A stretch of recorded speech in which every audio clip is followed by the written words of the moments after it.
Lo importante es dejarle claro a la audiencia en dónde estamos y por qué estamos aquí. Cuando el Infonavit inicia, cuando se funda, podía construir el instituto. Después se reforma y solamente financiaba, lo que hasta el día de hoy el Infonavit hace financiar la vivienda.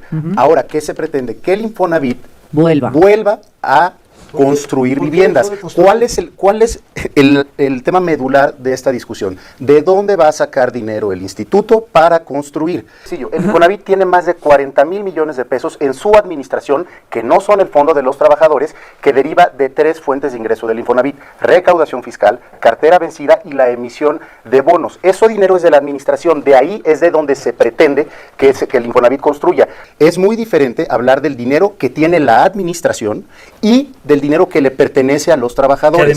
Lo que estamos nosotros proponiendo es que de los 40,000 millones que tiene la administración, no el fondo de los trabajadores, se disponga para la construcción. Entonces es un mito que digamos que se acaba el tripartismo. A ver, ¿por qué dejó de construir?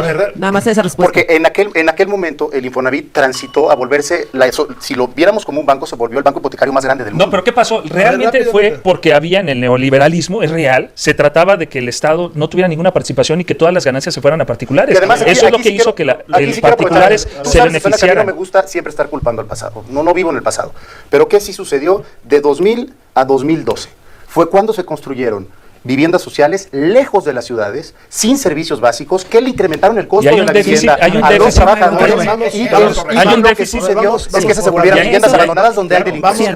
¿Qué tal, amigos? ¿Cómo están? Ya estamos otra vez con más información. Soy Lalo Durán, esperando estés teniendo un excelente día. De antemano agradeciendo ese buen like que siempre nos dejas y al mismo tiempo invitándote a que te suscribas a tu canal. Es lunes 6 de enero del 2025. Antes de pasar la información, mandar un saludo y un fuerte abrazo a todos esos pequeñines que el día de hoy están disfrutando de sus regalitos, de esa felicidad que traen los Reyes Magos a las familias, a los niños mexicanos, también a las familias, porque hasta los padres son felices al ver a los niños pues contentos. Y vámonos con la información, porque regresa la acción, regresan de vacaciones los diputados. El día de hoy en el espacio de Azucena Uresti se da un debate fuertísimo por el tema de Infonavit. Recordemos que cuando se cerró la legislatura, cuando se fueron a vacaciones, pues este tema quedó pendiente. Pues el día de hoy regresan y se reanuda el debate. El día de hoy estuvo en el programa de Azucena Uresti Rubén Moreira, Emilio Álvarez y Casa, también estuvo Israel Zamora y Raúl Bolaños del Verde Diputados, que se dieron un agarrón fuertísimo con el tema del Infonavit. Y es que esta oposición sigue empeñada en tratar de engañar a los mexicanos, en tratar de confundir al pueblo diciéndoles que el gobierno les va a quitar sus fondos de ahorro, que el gobierno les va a meter mano a su dinero. Una y otra vez han dicho esto y la verdad es que esto nunca ha sucedido. Vamos rápidamente a ver lo que sucedió, porque el día de hoy se dieron tremendo agarrón en el espacio de Azucena Uresti con el tema del Infonavit. Vamos a escuchar. Ir a ponerlo sobre la mesa. Lo del Infonavit me pareció bueno y yo lo reconocí al líder de la mayoría haber frenado esto, porque todo estaba preparado para un periodo extraordinario. Estaba incluso citada la permanente para eso, ¿no? Y ya todos lo sabíamos. Yo espero que no sea un parlamento abierto, sino una buena consulta nacional, con una etapa en la cual los millones y millones de beneficiarios del Infonavit, de gente que tiene derecho, conozcan lo que se va a hacer, lo conozca, sin los adjetivos ni de un lado ni del otro. Es que está muy difícil, porque cada quien lo interpreta, depende del lado del que esté. Pero que el trabajador sepa que es su dinero, que entró por el lado de los patrones. Es muy fácil. ¿Van a utilizar el dinero de los trabajadores para la construcción? No.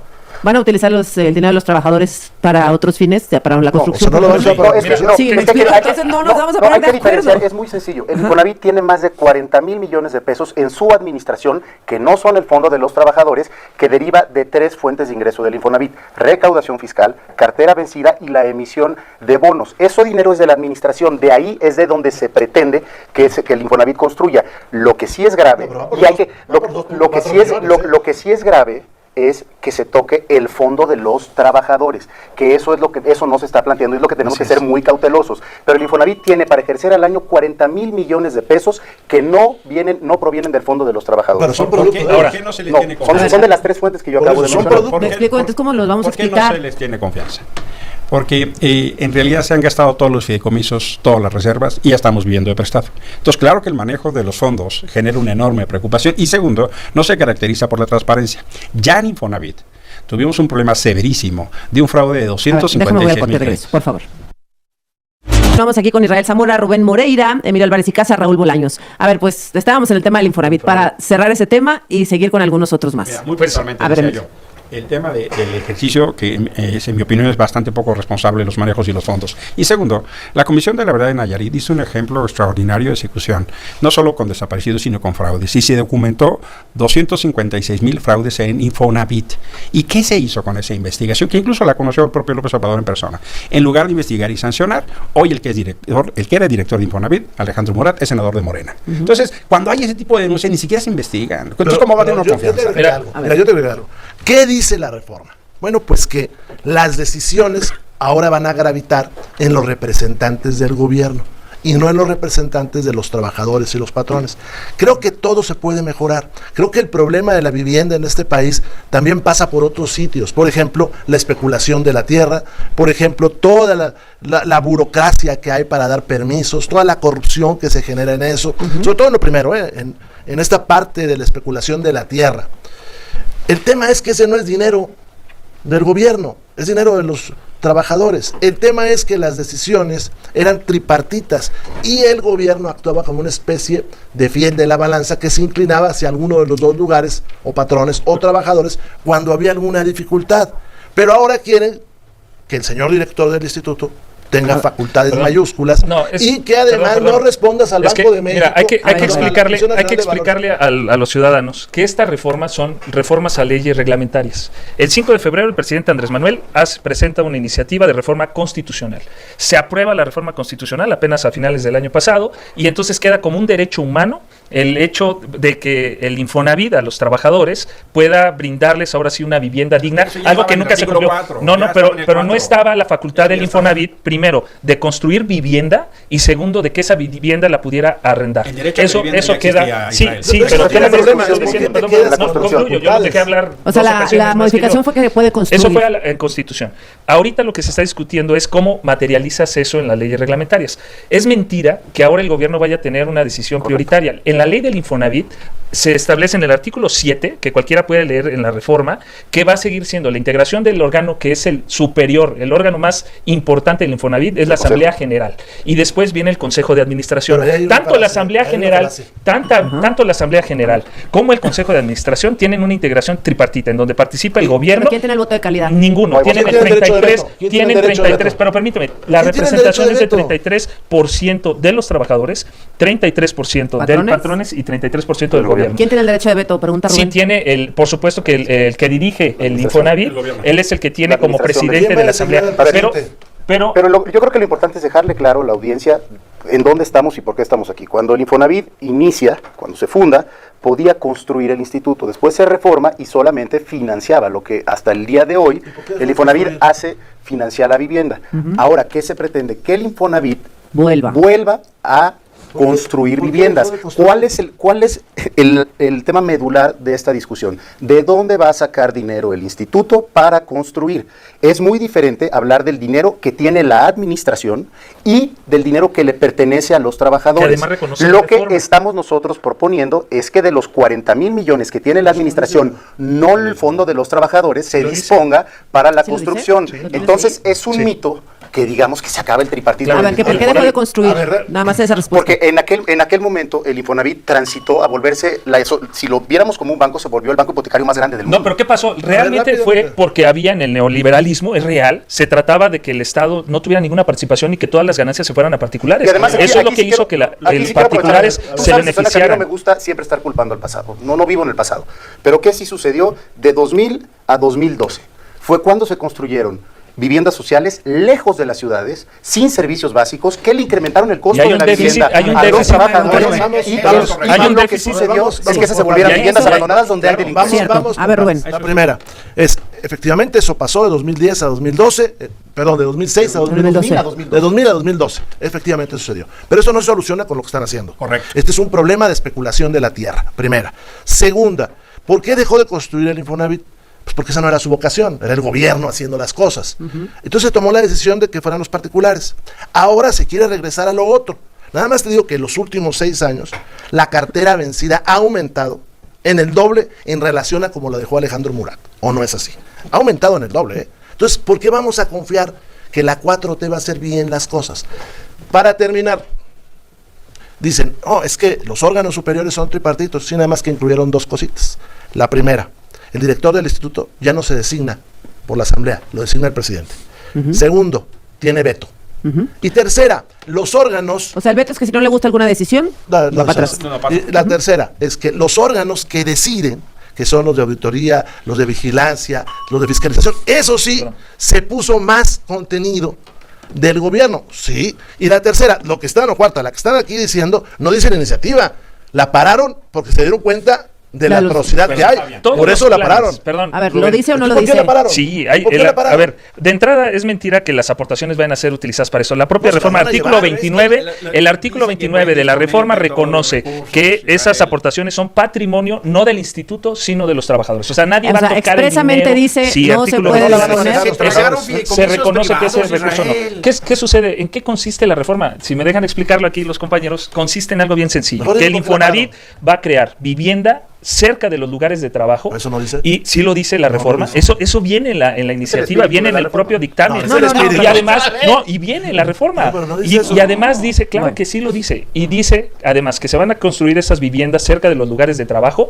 para que las personas puedan incluso acceder a algo que ahorita no existe en México. Perdón, que es el arrendamiento social. Es decir, un trabajador, así gane 1,000 pesos al mes, digo, no es así porque el salario mínimo afortunadamente está más alto que nunca, pero no pueden ceder del 30% de la renta. La renta que le va a cobrar el Infonavit, así es, va a ser el 30%, no superior al 30% del salario, y al final se le va a permitir comprar esa vivienda. ¿Por qué lo pararon? ¿Por qué pararon? ¿Qué pararon? La discusión, la aprobación. Si estaba tan bonito. Hay que hacer ahora una reforma porque había un artículo transitorio que decía que se tenía que implementar antes de que concluyera el 2024. Ese artículo transitorio, por supuesto, que se va a tener eso que es lo único modificar. que van a modificar. Yo creo que ese es uno de los puntos que se tendrá Pero no que es lo único modificar. que van a cambiar. No sé, vamos a ver la discusión. Lo que no se puede confundir es lo que se legisla con lo que se quiere. Lo que dice la reforma no es lo que explica Israel. Yo puedo acompañar las intenciones de Israel. Estoy de acuerdo que del 2000 al 2012 hubo una planeación inmobiliaria del desastre. Estoy totalmente de acuerdo. Pero la propuesta que tiene Morena no resuelve sus problemas. Al contrario, lo que hace es darle el control gubernamental en distintas áreas clave, fomentando la opacidad y disminuyendo los controles. ¿Y cuál es el problema? Si se fueron sobre los fideicomisos que incluso eran privados, ¿cómo no se van a ir sobre el dinero de los trabajadores? Claro que tenemos preocupación fundada. A Rubén, por favor. Y también hacerle una réplica de Emilio. A ver, no hay que comparar ni asumir el tema de los fideicomisos con lo que está pasando ahorita con el instituto. Y ahora, ¿por qué se frena la discusión de esta iniciativa? Primero, porque ya habíamos concluido el periodo ordinario de sesiones. Segundo, y hay que reconocerlo, porque el líder de la mayoría, Ricardo Monreal, fue sensible y dijo, no vamos a un extraordinario y esto requiere un análisis profundo. Derivado del análisis de esa minuta que recibimos, ya podremos platicar de los cambios que vayamos a hacer. ¿Cuál es la posición que yo vengo a exponer esta mesa? Tenemos que garantizar que no se toque el dinero del fondo de los trabajadores, que se disponga del dinero de la administración y que se respete el tripartismo del instituto, que es una de las... ¿Y eso con lo que votó el Senado está garantizado? Claro, hay un artículo del 41 Yo quiero bis. hablar de lo que votamos Perdón, en la Cámara de pero Diputados, aparte, y por eso mira, hay que permíteme hablarlo. nada más darles este dato. El artículo 41 bis de la reforma dice, el presupuesto del Infonavit no podrá exceder del 0.55% de los activos totales que administra, incluido el presupuesto de la empresa filial. No, sí, o sea, claro que sí, el presupuesto del Infonavit puede ser superior al 55%, y además se va a crear una empresa filial, que es la que se va a dedicar El presupuesto. y ahora, permíteme, pues déjame hablar, Emilio. A ver. La Asamblea y el Consejo General Eso del 55%, elaboran ¿qué el significa? plan, a ver, voy para allá, elaboran el plan de trabajo e incluso son los que aprueban las inversiones. Es decir, los trabajadores y los, y si no está de acuerdo el patrones presidente, los veta. son los que Consejo de determinan Administración. si se aprueban o no los planes de inversión del propio Infonavit. Entonces, ahí está garantizada también la voz tanto del sector patronal como de los la trabajadores. propuesta que votó el Senado sí dice que pueden hacer uso de los recursos. Sí lo dice. ¿Sí, Raúl? No lo dice tal cual. El tema es cómo lo interpretas, Eso porque es es muy lo que se fácil va a venir a buscar decir que quede aquí, claro. es venir a decir Pero aquí, no Emilio, pagaron por eso eso, dice. eso es bueno. No hay que dejar ninguna duda de que no se puede disponer del dinero de los Muy bien. trabajadores. Regresamos con las conclusiones. Pues ya lo vieron, otra vez la oposición tratando de engañar, tratando de mentir, engañando al pueblo, confundiendo, diciendo que es que el gobierno les va a quitar su fondo de retiro del Infonavit. Otra vez más mentiras. La verdad es que siguen en esta narrativa que se han dado cuenta que no les ha funcionado y que cada vez se están hundiendo más y ni así tratan de cambiar la narrativa. Siguen con lo mismo, diciendo que es que el gobierno te va a robar, que el gobierno te va a quitar el dinero, que el gobierno le está metiendo la mano a tu fondo. Fíjense, o sea, lo mismo dijeron con las pensiones, o sea, han dicho lo mismo con todo y nunca ha sucedido nada. Pero no quieren cambiar pues esta forma de tratar de convencer o de llegarle al pueblo. Por eso es que no conectan, por eso el pueblo ya los conoce y por eso es que cada vez están más en el basurero de la historia. Amigos, yo los dejo con la información, espero les haya gustado, los invito a que se suscriban al canal, también los invito a que me sigan en redes sociales, donde igual subimos toda esta información. Me dio mucho gusto saludarlos, nos vemos en la siguiente nota, hasta la próxima.